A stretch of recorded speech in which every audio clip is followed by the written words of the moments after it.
Boa tarde, pessoal.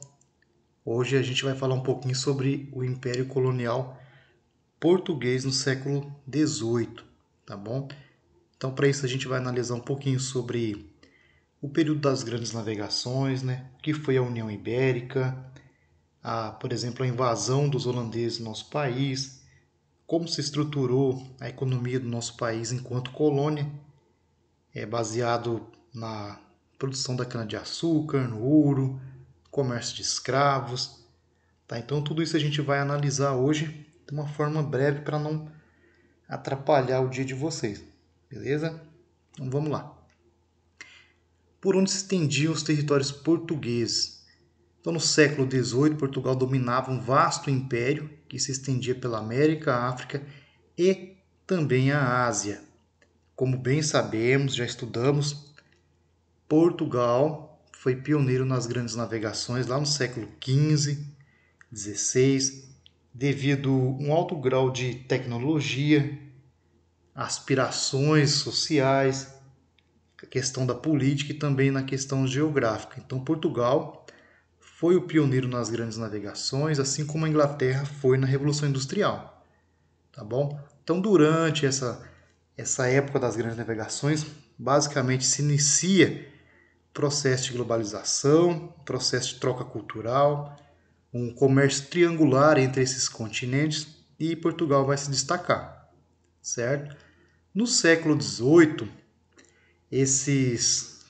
todos esses territórios coloniais deixam de basicamente significar importância dentro da economia da Europa, principalmente para Portugal, e passa assim então nosso país ser basicamente a galinha de ouro para Portugal. Isso vai acontecer principalmente ali no período em que Portugal vai ficar sob domínio espanhol, tá?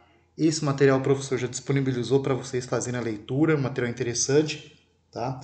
Mas podemos adiantar aqui que de 1580 até o ano de 1640, Portugal vai fazer parte da Espanha, ou seja, a gente vai ter união ibérica entre Portugal e Espanha. Dom Sebastião, rei de Portugal, ele morre sem deixar herdeiros e o mais próximo dele era o Dom Felipe II, rei espanhol, então ele vai assumir essas duas nações e vai ser um período conturbado, principalmente para Portugal e para o nosso país, Brasil. Para se evitar contendas entre Portugal e Espanha, a gente vai ter o Tratado de Tordesilhas, certo? Porém, evitando esses conflitos entre Espanha e Portugal, mas a Espanha tinha muitos conflitos, por exemplo, com a Holanda, né? E é nesse período que os holandeses vão tentar controlar o comércio açucareiro no Nordeste. Então é dentro desse contexto que a gente vai ver aqui, ó, que Portugal vai viver sob domínio espanhol e é nesse contexto que a gente vai ter algumas disputas entre Inglaterra, Holanda, França, né, pelos nossos territórios, principalmente holandeses, para controlar não somente o comércio açucareiro, mas também o tráfico negreiro, né, o tráfico humano de negros, que era muito rentável. Dentro desse período ali, a região mais afetada vai ser os domínios asiáticos lá no Oriente, né?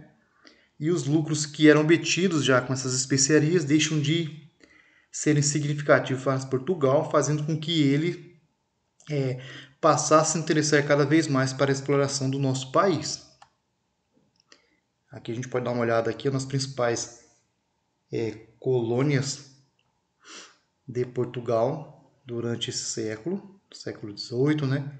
Então a gente sabe que as grandes navegações se iniciam lá no século XV e a busca era principalmente por novas rotas comerciais que chegassem às especiarias aqui, ó, nessa região das Índias, ou seja, a região asiática. Qual era a importância do Brasil no século XVIII? Então, como a gente já viu, a partir do século XVIII, o Brasil se torna a maior fonte de riqueza do reino, porque era daqui que chegava até a Europa o açúcar, também o ouro, diamantes, o tabaco, que era muito produzido na Bahia, que era utilizado principalmente na África para a troca de novos escravos. Esses produtos aqui, ó, como o açúcar era muito explorado no Nordeste do nosso país, eram em grandes exportações enviados para a Europa, principalmente para os holandeses fazerem esse comércio, mas a partir do momento em que o Brasil, no período de 1580 até 1640, quando ele passa a ser dominado pelos espanhóis, automaticamente a Espanha corta relações com os holandeses, fazendo com que eles invistam em invasões no nosso território. A mais bem sucedida vai ser lá no ano de 1630, quando Pernambuco é invadido e fica sob domínio holandês até o ano de 1654. Então, ser uma época de grande avanço, principalmente para Recife, a capital, tá bom? Mas o objetivo principal dos holandeses não era embelezar nada, não era trazer tecnologia, o que eles fizeram sim, né? Mas o objetivo principal, como eu já falei, era controlar o comércio açucareiro e também o tráfico negreiro.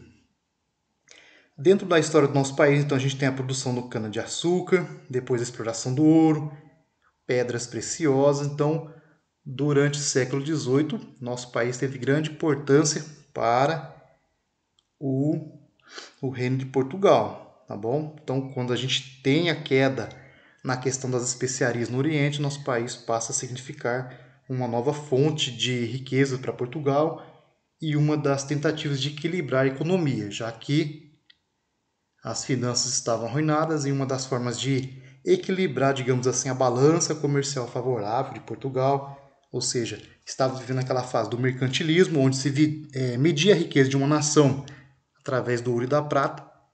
Então, uma das maneiras significativas de recuperar a economia era explorar cada vez mais sua colônia, nosso país, Brasil. Aqui a gente tem a imagem, por exemplo, de um trapiche. Tá? Esses trapiches eram utilizados para a moenda da cana-de-açúcar. A cana-de-açúcar chega no nosso país lá no ano de 1533, com Martim Afonso de Souza, um dos primeiros colonos, que veio para o nosso país. Tá? Então, quando a gente fala em questão de engenhos de cana-de-açúcar, não nos referimos somente à questão do engenho, tá? Mas é tudo que envolve essa produção. Então, a gente tem a moenda, a caldeira, as fornalhas, a casa de purgar, a casa do senhor, a senzala, a igreja, o plantio, a roça, a criação de animais. Tudo isso faz parte do contexto.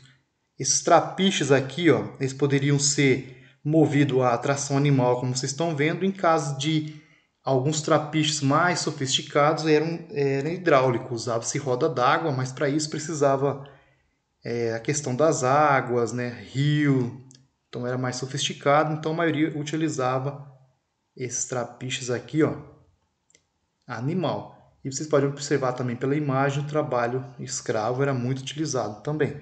Então é por isso que os holandeses tentaram controlar não somente a produção da cana-de-açúcar, mas também o tráfico negreiro nesse período. O engenho do açúcar. Ele era uma grande propriedade onde se encontravam as plantações de cana, a oficina de fabrico do açúcar, a casa do senhor, a senzala, certo? Tudo aquilo que estava atrelado a essa fabricação era conhecido como engenho de cana-de-açúcar. Então ali a cana era esmagada, depois saía numa calda espessa, era cozida, né? Depois em panelas de cobre, todo esse processo, depois era colocado em formas e cristalizado. O açúcar escuro, aquele mascavo que a gente conhece, ele era separado para o comércio interno do nosso país, e o açúcar branco, aquele era comercializado externamente, ou seja, ia para a Europa, e como a gente já falou ali atrás, quem distribuía esse açúcar português, digamos assim, né, do nosso país, eram os holandeses, até que essa relação é findada a partir do momento que o nosso país passa para o domínio espanhol com a União Ibérica, certo? Então, a Espanha passa a controlar Portugal e como a Espanha e a Holanda tinham algumas rusgas, tínhamos alguns conflitos entre Holanda e Espanha, a Espanha corta a relação dos holandeses com o nosso país e isso vai fazer com que os holandeses tentem e consigam invadir o Nordeste açucareiro até o ano de 1654. Então a gente tem o destaque, por exemplo, de Maurício de Nassau, né, que vai governar Pernambuco durante 7 anos, vai ser um grande avanço para o nosso país, principalmente na região, né, nordestina ali.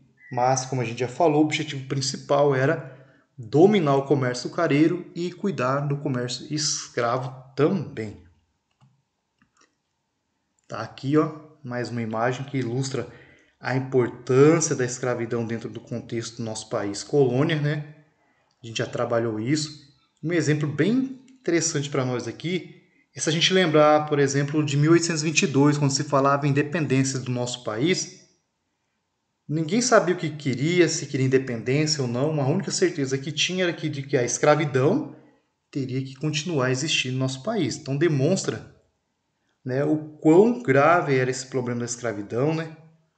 O quão inaceitável era essa situação, e ela vai por muito tempo ainda dentro da história do nosso país. O ouro. Então, se a gente tem a produção da cana-de-açúcar, no segundo momento a gente vai ter a exploração aurífera no nosso país. A exploração do interior do nosso país foram organizadas por expedições conhecidas como bandeiras, ou seja, os bandeirantes, principalmente paulistas. Tá bom? Isso aqui no século 17. O que era o objetivo desses bandeirantes? No primeiro momento era bandeiras de apressamento, ou seja, capturar indígenas para a escravização, depois destruir quilombos, recuperar negros, e a partir do momento que eles começam a descobrir ouro em algumas regiões, eles se tornam bandeiras de prospecção. É dentro desse contexto de exploração que a gente vai ter, basicamente, eles vão invadir o território que era espanhol, né, já depois da União Ibérica. Como a gente sabe, o nosso país era dividido, sim, pelo Tratado de Tordesilhas, e, por exemplo, o nosso estado de Mato Grosso pertencia à Espanha. Então, a partir do momento em que eles começam a desbravar o interior, o sertão, né, do nosso país, eles extrapolam esses limites e chegam a novos territórios, como Mato Grosso, Goiás, própria Minas ali, né, que vai ser uma região bem rica. Então é a partir desse contexto que começam a se explorar o ouro no nosso país. Então os bandeirantes largaram as fronteiras do Brasil para o interior e descobriram muitas minas de ouro, diamantes e de outras pedras preciosas. O ouro começa a chegar a Portugal em grandes quantidades, porque a coroa cobrava 1/5 de todo o ouro que explorava no Brasil. É dali que vai vir aquele termo quinto dos infernos, tá? Devido à exploração muito acentuada de Portugal. Portugal vai se tornar um dos reinos mais ricos da Europa. Dom João, dentro desse contexto, recupera a sua economia, mas isso vai gerar muitos conflitos internos dentro do nosso país. Muitas tentativas de mudar essa situação. Uma delas, que é a mais conhecida, é a Inconfidência Mineira. Dentro desse contexto, como a gente já sabe, Tiradentes acaba sendo esquartejado. Uma imagem aqui que mostra as lavras de ouro. Quanto mais negros escravos, maior era a sua lavra e seu direito de explorar esses terrenos para tentar recuperar, digamos assim, algum prejuízo aurífero, já que a maioria do ouro que você conseguisse nesse período ali era enviado para as casas de fundição, depois para Portugal. O tráfico de escravos para trabalhar nos engenhos, tanto nos engenhos depois quanto na questão aurífera, se usavam muitos os negros. Então, no primeiro momento, como a gente já trabalhou e viu, tentou-se escravizar os indígenas, mas ele não era muito apto para a questão do trabalho. Quer dizer, eles eram preguiçosos? Não. A questão é que o negro era muito mais lucrativo e já estava ambientado na questão trabalhista. Os indígenas já tinham uma cultura diferente, e isso dificultou muito. E também a questão deles conhecerem o terreno e ser mais fácil, fugas. Tá? Tinha a questão dos jesuítas também, que não aceitava tanto a escravização indígena quanto os negros. Né? Então os jesuítas, quando se falava em escravo indígena, não aceitava. Agora o negro já, tudo bem, já deixava se passar batido. Então esses comerciantes de escravos transportavam homens, mulheres e crianças da África para a América, principalmente para o nosso país. Muitos deles morriam durante a viagem devido às más condições que eram transportados. e aqueles que não morriam durante a viagem acabavam morrendo no nosso país de banzo, conteúdo que a gente também já analisou, certo? Aqui, esses negros foram responsáveis para o processo de miscigenação da nossa cultura, foi um período muito rico também. Para se ter ideia, alguns desses negros que vinham da África ali já eram até alfabetizados, coisa bem diferente da maioria da população do nosso país naquele período. Então demonstram que esses negros não eram apenas escravos, mas pessoas instruídas que tiveram muita importância e relevância no processo cultural do nosso país. Certo, pessoal? O material está disponibilizado para vocês, tem material para leitura. Em caso de dúvida, entre em contato com o professor. Beleza?